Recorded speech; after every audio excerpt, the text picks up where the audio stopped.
What if you discovered that the coldest, most untouchable boy in school, the one who rejects every girl without even blinking, suddenly found himself completely obsessed with someone who simply didn't care about him? What happens when a heart of ice meets a sharp tongue?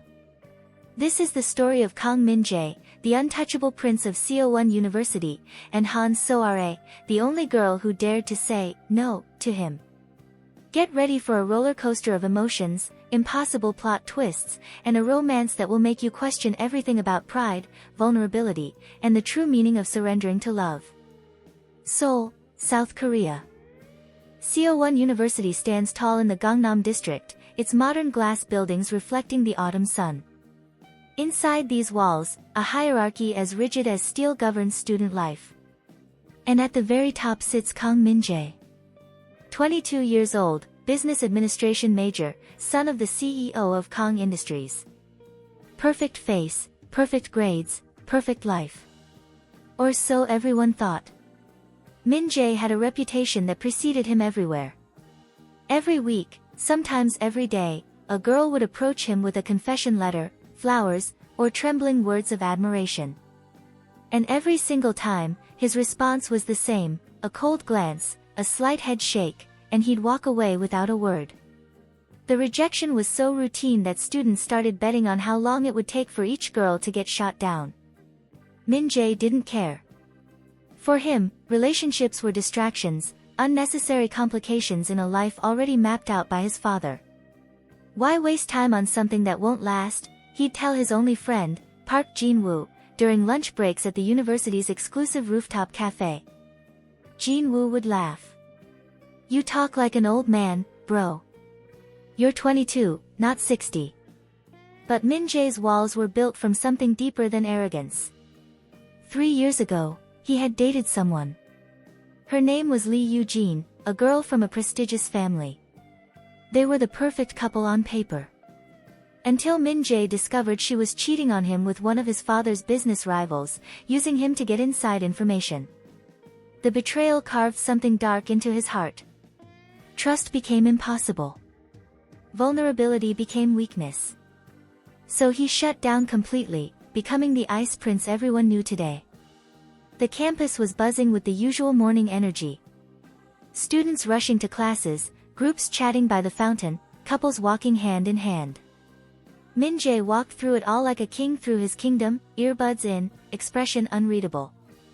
He was heading to the library when it happened. Someone bumped into him hard.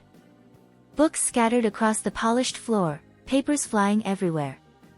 Min-jae stumbled slightly, pulling out his earbuds, ready to see another starstruck girl apologizing profusely. But when he looked down, he saw her. Han So-rae was on her knees, frantically gathering her materials. She wore simple jeans and an oversized sweater, no makeup, hair tied in a messy bun. She looked exhausted, stressed, and completely uninterested in who she'd just collided with. Min-jae waited. This was usually when the apologies started, maybe even tears, definitely a request for his phone number as compensation. So-rae looked up briefly, met his eyes for exactly half a second, then went back to collecting her books. The silence stretched. Finally, Min-jae spoke, his voice cold. You're not going to apologize? So-rae paused, looked up at him again, this time with clear annoyance in her eyes. You weren't watching where you were going either. And are you going to help me pick this up, or do you think the world should stop just because you're pretty? The words hit like a slap. Students nearby froze, some gasping audibly. Nobody talked to Kang Min-jae like that. Nobody. Min-jae's eyes widened slightly, genuine surprise flickering across his usually controlled expression. Before he could respond, So-rae had gathered everything, stood up, and walked away without a second glance. Jin-woo appeared next to Min-jae, mouth hanging open. Did that just happen? Did she just? She called me pretty, Min-jae said slowly, still staring at where So-rae had disappeared into the crowd. As an insult, bro. She insulted you by calling you pretty. That's actually impressive.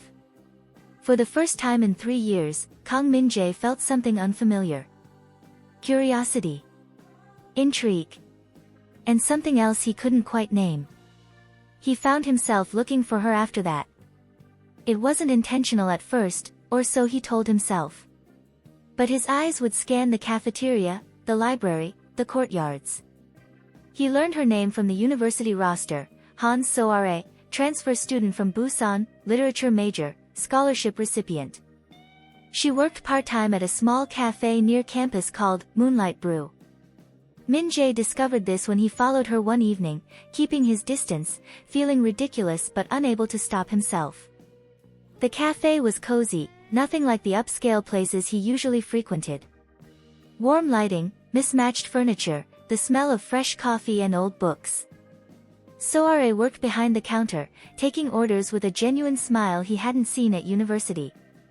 Min-jae walked in, ordered an Americano, and sat in the corner. So-rae served him without any recognition, professional and distant.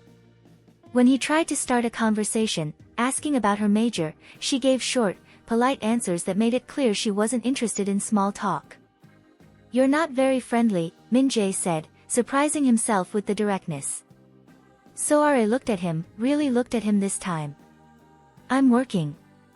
And friendly doesn't pay my bills or get my assignments done.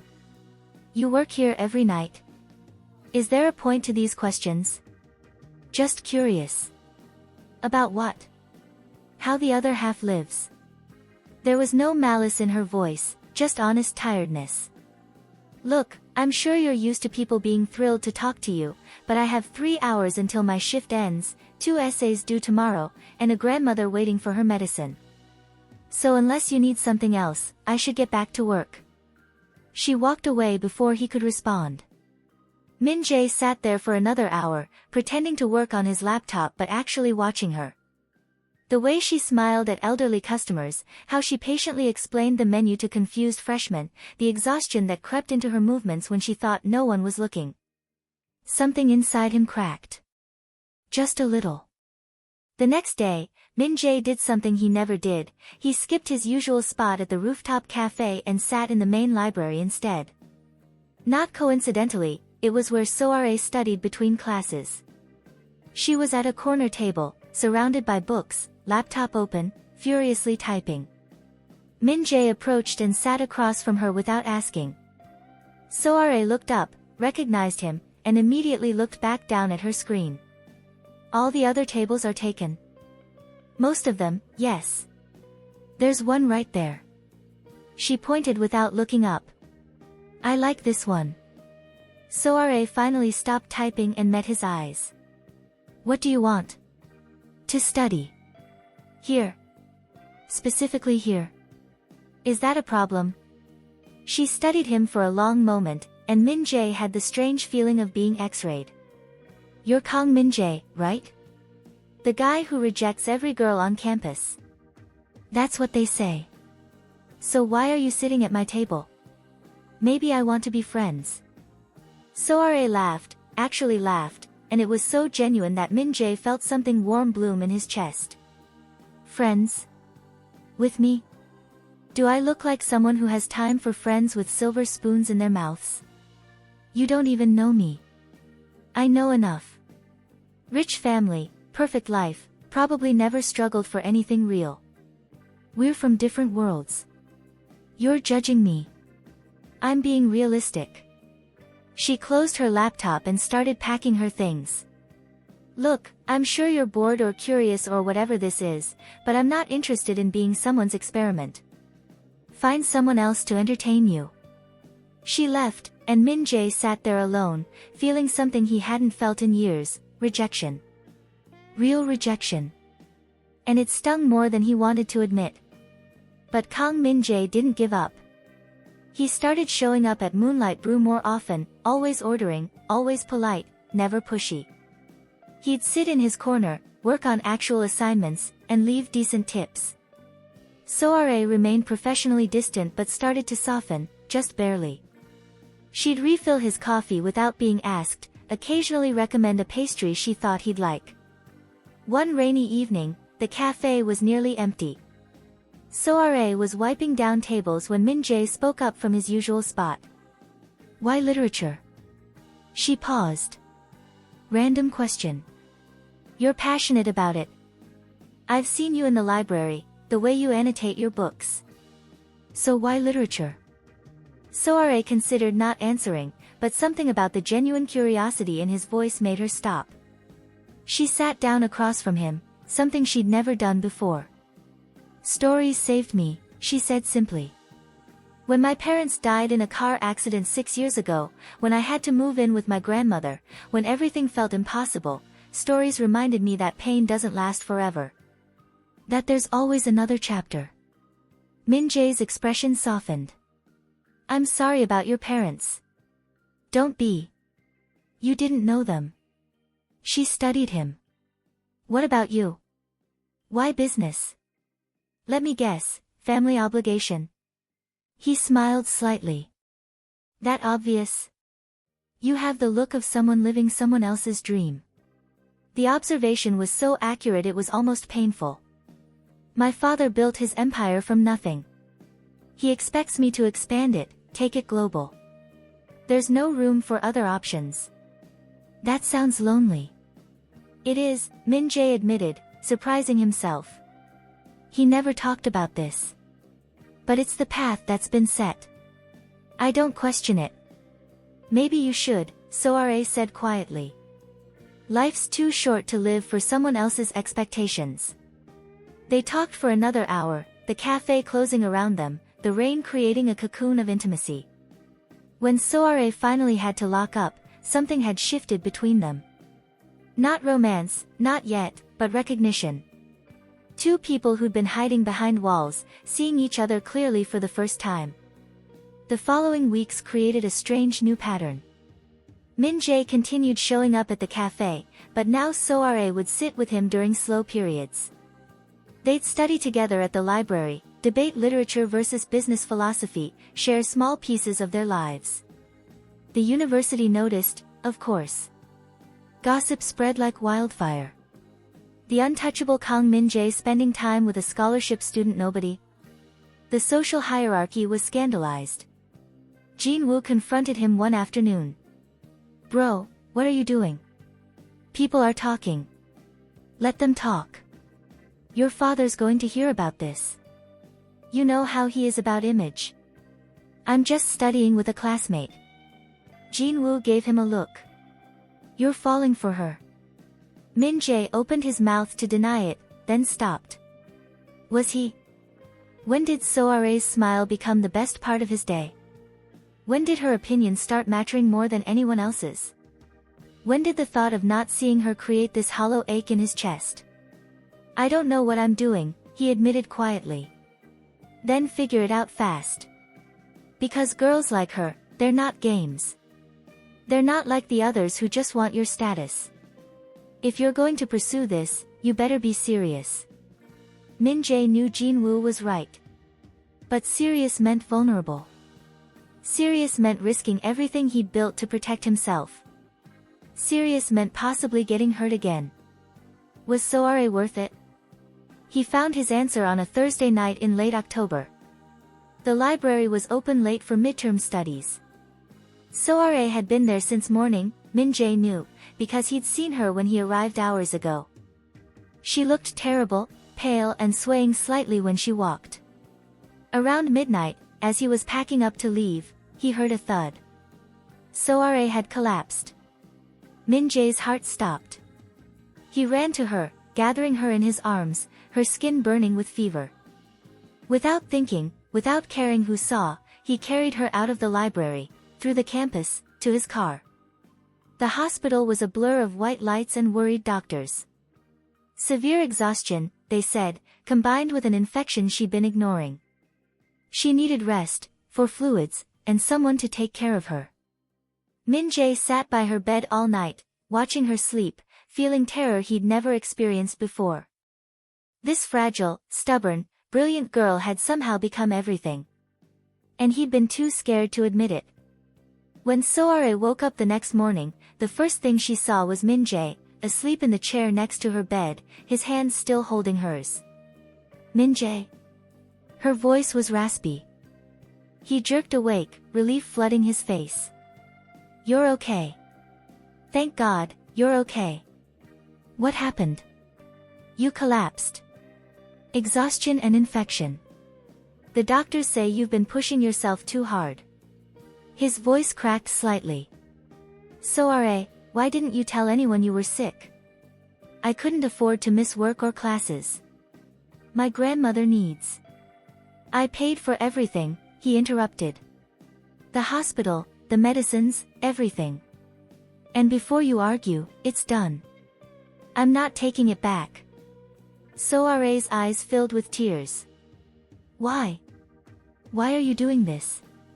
Min-jae looked at her, and for the first time, his walls completely crumbled. Because for the first time in my life, I found someone who makes me want to be more than what I am.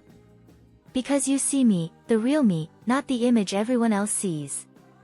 Because somewhere between you calling me pretty and sitting with me in that cafe, I fell completely and terrifyingly in love with you.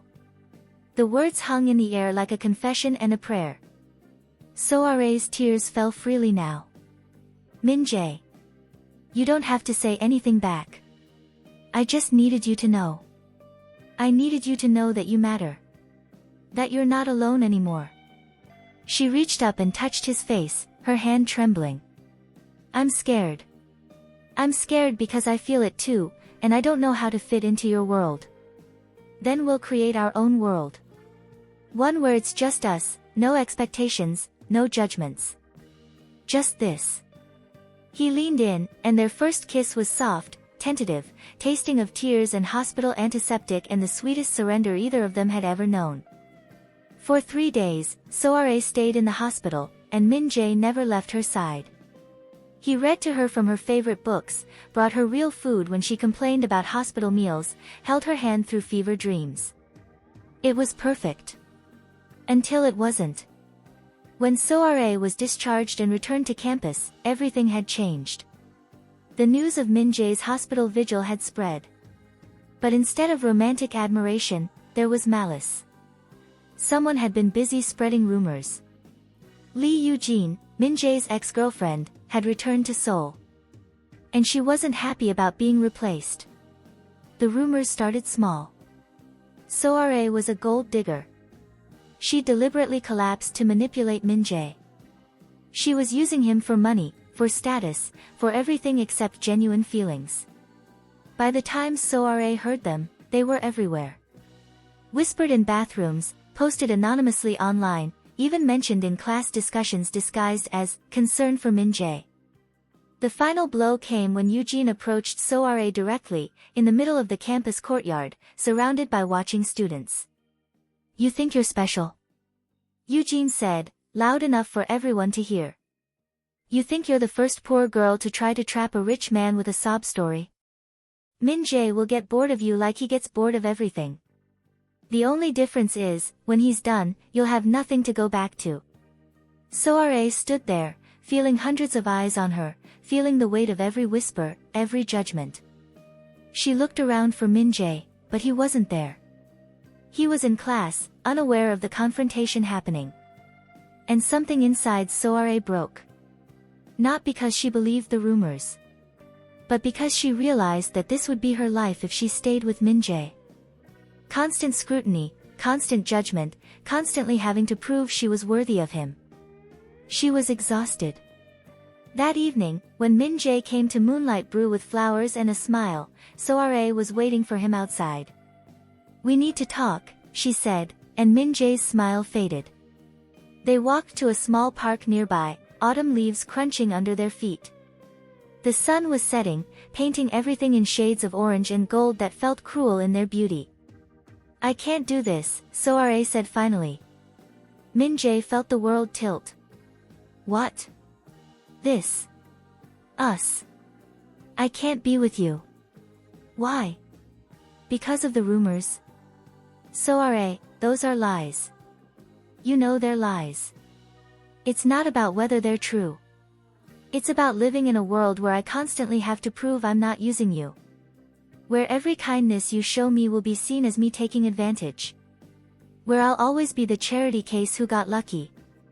Her voice broke. I'm tired, Min-jae. I'm so tired. So we fight. We prove them wrong together. I don't want to fight. I want to live my life, achieve my dreams on my own merit, not as someone's controversial girlfriend. Tears streamed down her face. And I don't need to prove anything to anyone. Not to them. Not to you. You think I care what they say? Yes. You should. Your father, your future, your company, all of it depends on your image. And I'm destroying that image just by existing in your life. Min-jae grabbed her hands, desperate. You're not destroying anything. You're the only real thing in my entire manufactured life. Please, Soare, don't do this. She pulled away gently, heartbreak written across every feature. I'm sorry. But I have to choose myself this time. I have to. She walked away, and Min-jae stood there in the falling darkness, feeling his world collapse. Feeling every wall he'd ever built crash down, leaving him exposed and bleeding and utterly, devastatingly alone. This time, the pain wasn't from betrayal. It was worse.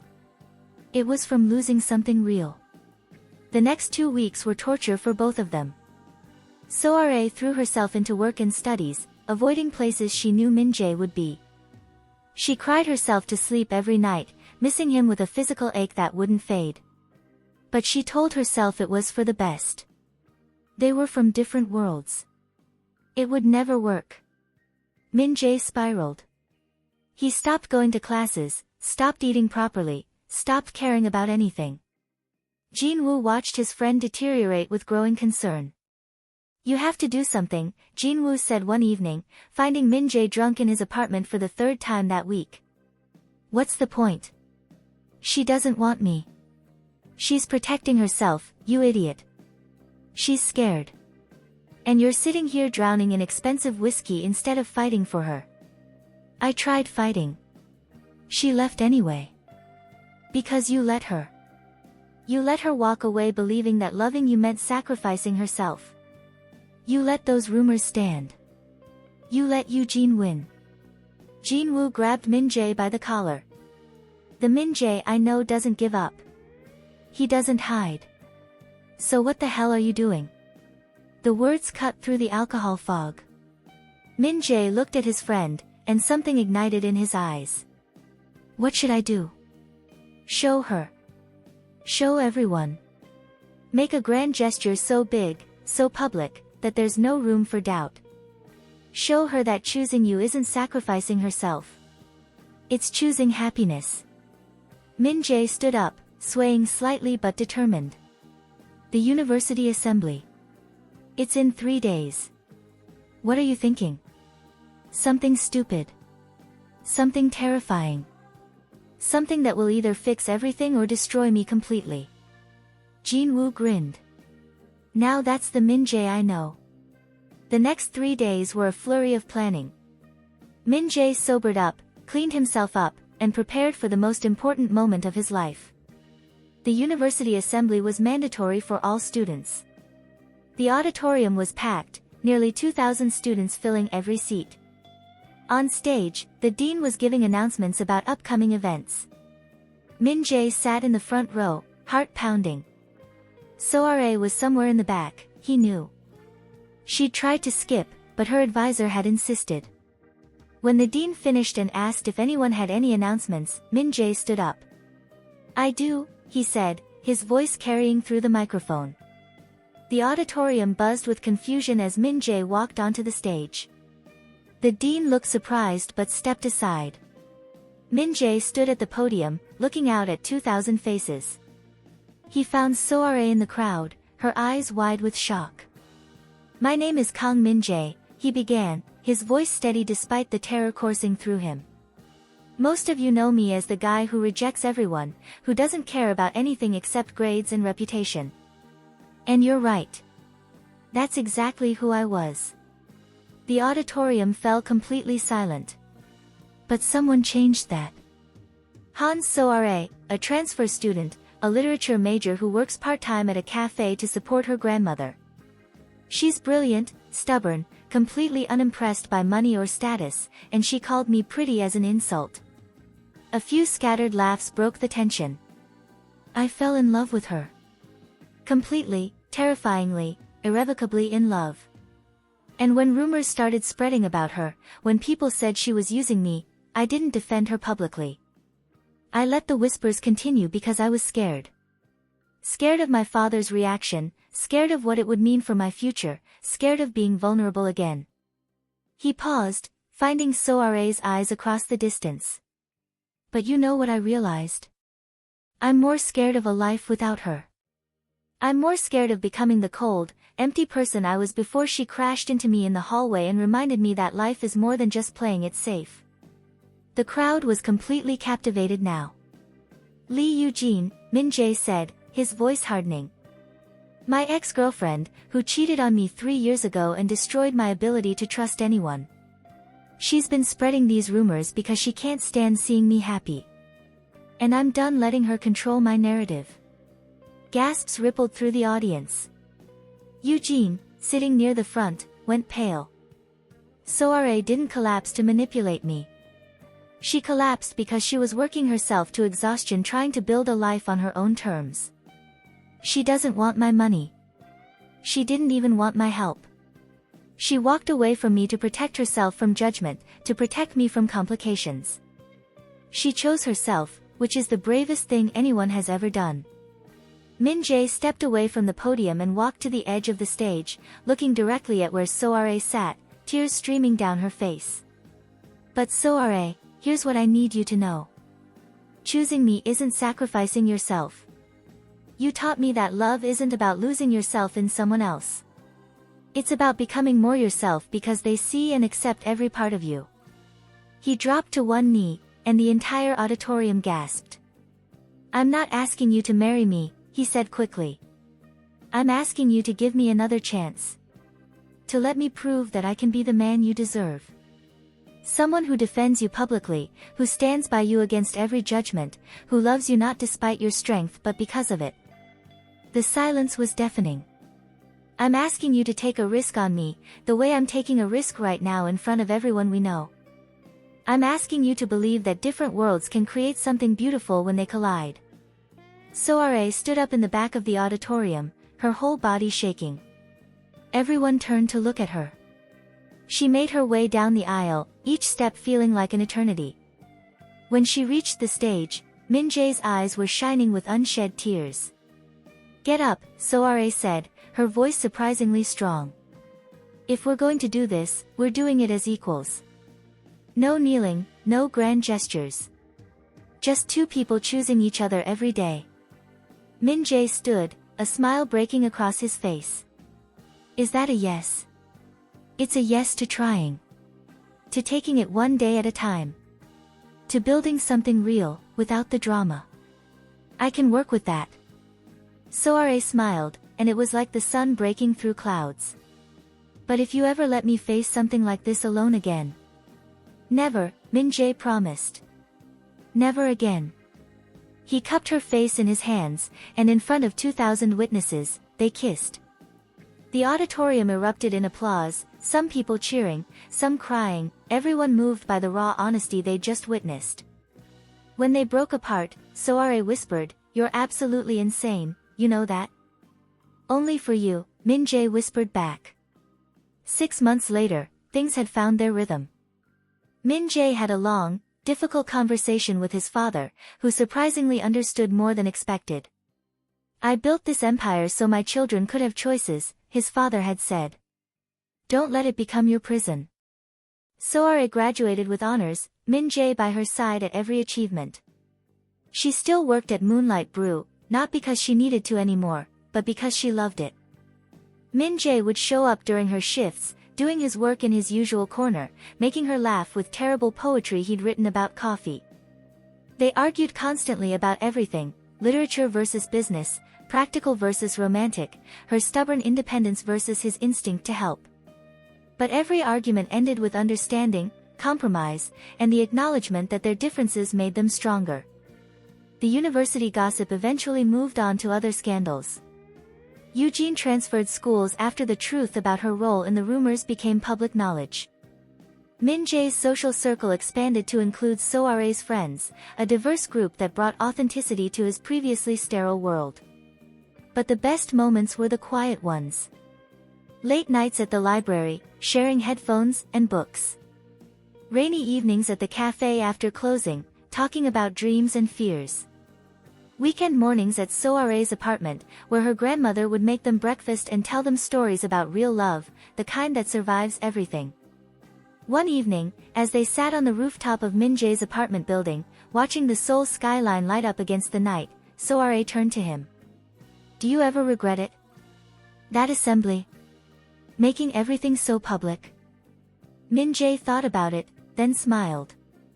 "My only regret is not doing it sooner. My only regret is wasting time being scared when I could have been brave.